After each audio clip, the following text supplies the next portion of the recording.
हर हर महादेव आपण मानकर प्रश्न रही जे दशहरा दिन माने आसंता काली को सुदशा व्रत पड़ुची तो सुदशा व्रत रे दशमी तिथि केते समय पर्यंत रही तो ये मुझे पंजिका बाहर करके देखी देछि और समय कौन अच्छी मुझे बुझे दूची 2 अक्टोबर गुरुवार तो ये दशमी तिथि आपण देखी पारे ये दशमी तिथि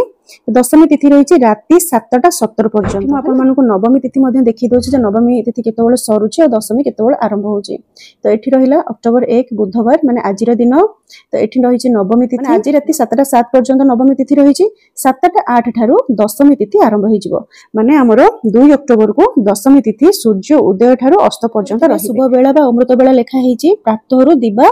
7:18 माने सूर्य उदय 7:18 पर्यंत रही शुभ समय जदि यार भितर आपण पूजा करबा चाहिए करें नेक्स्ट देछि शुभ समय दिन 1:43 रु 3:19 शुभ समय आपण मानकर पूजा हेई पारुनी ताहले भी मन खराब करिबार नै काइना दशमी तिथि पूरा दिन सारा रहुची।